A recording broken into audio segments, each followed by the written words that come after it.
Welcome back to the MOOC course on corporate social responsibility. My name is Aradhana Malik and I'm helping you with this course. And in the previous lecture, we were talking about the different stages of corporate citizenship. Now, in this lecture, we are going to talk about why corporate citizenship is so important. We had just briefly talked about the factors that shape citizenship. We will finish that discussion in this lecture. So we talked about how the founding purpose and time. I'll just spend 5 minutes on this to make sure I did not miss anything. We have founding purpose and time. At what time do you decide to incorporate the concept of citizenship in your organization, and how does that result in positive business outcomes? The external forces pushing you to become a corporate citizen, why would you decide to become a corporate citizen is very, very important, and that in turn determines which stage of citizenship you're at. Of course, you start at the initial stage, but at times you're just very quickly pushed into the integration stage because of the external forces. So what does the society demand from you as a corporate citizen? Then strategy and competition. Who are your competitors? What are they doing? How are their efforts being viewed by the community? What are they not doing? Where do you fit in? And how do you gain an advantage, a competitive advantage? Then traditions and culture. What is going to be acceptable in the society? Is the society even going to accept what you give to them in by virtue of your being or designating yourself as a corporate citizen? Or do you need to very, very subtly enter the community, gain their confidence, gain credibility, become a part of the community, and then slowly start helping them from the inside? And that will be determined by the culture, by how comfortable or how threatened the community feels by the presence of your organization. So and the different traditions, some communities are very, very closed and they do not allow outsiders to enter into whatever they're doing. So if the insiders set up an organization, because there are outsiders who are a part of the organization, these communities would not feel very comfortable letting the organization help them in ways that the government would have helped them. On the other hand, there are some communities that are extremely open, and so they will take whatever or they will welcome the idea of anybody helping them, whether it's the organization or whether it's the government. So they just need help to stabilize themselves. So it just depends, sometimes there could be social strife, and so what the culture allows. So we are talking about traditions and culture. What does the culture, culturally, how tuned they are towards receiving or towards perceiving a non-government organization as something, as an organization, as someone. When we talk about citizen, we are talking about a person. So a non-government organization as a representative of the government, helping them with things or with facilities that the government would have given them. So a school is set up, a hospital is set up, so that kind of thing. So any help that they're receiving. Okay, the responsibilities, monitoring or helping them with their safety needs, for example, or sending out people to clean the community, for example. So this is the government's job. But then building roads, etc. So all of these things are the community may welcome it, they may not welcome it, but that will be determined by the traditions, by the culture of that community. Then leadership matters, how involved the leadership is, which stage of involvement the leaders are at. Do they just want to be rubber stamps? Do they just want to be signing authorities? Do they just want to be authorization people who authorize something?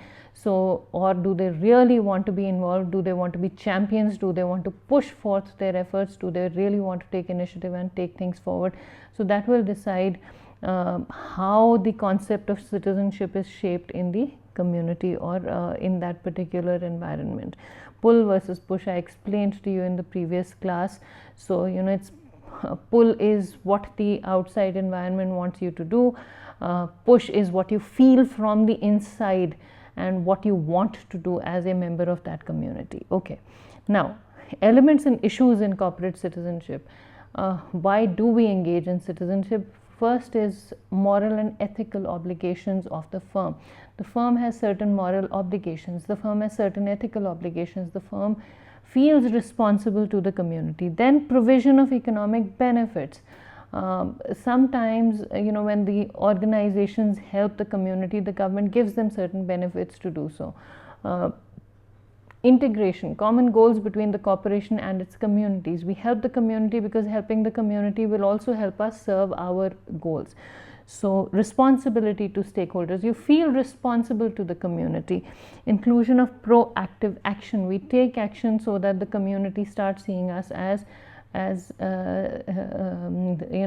they start believing in us. Partnership across sector lines, global interconnectedness is another issue. We are connected. It's becoming more and more important to connect across geographical boundaries. Preservation or protection of natural environment and active leadership. So these are some of the issues in corporate citizenship. Now, strategic advantages of corporate citizenship. This is from a paper by Altman published in 1998, and according to Altman, some of the advantages of citizenship are that it enhances the long-term sustainability of an investment and helps you manage change. It helps build the brand because people start developing trust in the organization. It helps develop human resources in the company and in the community. So the more engaged you are with the community, the more the community starts trusting you, the more integrated you become, and you develop resources in the community for the overall alleviation of the situation. Help create a growing economy and a stable society. You're giving back to the community, community is coming back to you. So you're helping each other, and you're generating needs in the process, and that in turn serves your interests. So you create a stable society in and through this integration. You're not seen as a separate entity, you're seen as part of the social milieu where you've come from. You are making profit from them, but you're also giving it back to them. So overall, the society becomes more stable because you are pumping a lot of resource back into the community. So it becomes a symbiotic relationship. Okay, some indicators of good corporate citizenship are ethical business behavior. The company is guided by rigorous ethical standards in all of its business dealings. The second one is stakeholder commitment. So you are, you're on top of ethics. You're on top of, exactly where, what is right and what is wrong, and you are following very rigorous ethical standards in all of your dealings. Then you are committed to the stakeholders. The company is managed for the benefit of all stakeholders: community, consumers, employees, investors, and suppliers. So you keep stakeholder interests at the fore. Whenever you make any decisions, you keep the interests of the stakeholders right in front of you, and you make decisions keeping in mind the conflicting interests of the stakeholders, and you try and make sure that those interests are taken care of despite the challenges that you face. The third indicator of good corporate citizenship is environmental commitment to the environment. The company moderates its overall environmental impact through programs such as recycling, waste and emission abatement, and impact assessment via environmental audits. You take care of what you are pumping back into the environment, and you take care of the environment around you, and you recycle your waste products, and so you look after the environment. Now I can share an example of a well-known sugar manufacturer. I can't take their name here on this portal, but I happened to see the workings of this sugar factory many years ago, and I've heard about how they have recycled their waste products. So they I don't know how many of you know how sugar is made. You need sugar cane, and sugar cane is grown, and then it's taken to a factory, and then the juice is extracted, and there's pulp that is left over. And so what this factory did was, and I'm sure others are also doing, but I have first-hand knowledge of this. So they would refine, of course, the sugar. The sugarcane juice was taken out and separated from the pulp, and the pulp was washed and made into cardboard boxes. And so the waste product, the large volumes of the sugarcane minus the sugarcane juice were not just thrown, they were not just burnt, they were pressed and they were treated and they were made into cardboard boxes. And these boxes were then used to transport the same sugar that the company made, the factory made, to different parts of the country. So they used their own product for this. Plus, of course, there were other waste products, and they were also utilized for other. The byproducts were utilized for other consumable items, and whatever was left over, because it was biodegradable waste, it was converted into manure. So it's an amazing method of recycling. And so when you show people what you're doing, then people become they start believing that you are really looking after the environment. So it's not about dumping your waste in one corner, it's not about throwing your effluents into or channeling your effluents into people's drinking water or into the soil, but it's actually minimizing the waste to the extent possible. And what I'm talking about, I saw possibly about probably about 25-30 years ago, so I'm sure their methods have improved quite a bit. So so that's how you give back to the community, that's how you integrate with the community. Now this is the environmental commitment. At that time the rules and laws were not so strict, and still this company was doing it, so one can only imagine how good they must be at this point. But I can't take their name for obvious reasons here on this portal, so that's another homework for you. Please go and find out which companies are really looking after their environments without the pressure of following the law. How many of them have been doing it, and for how long?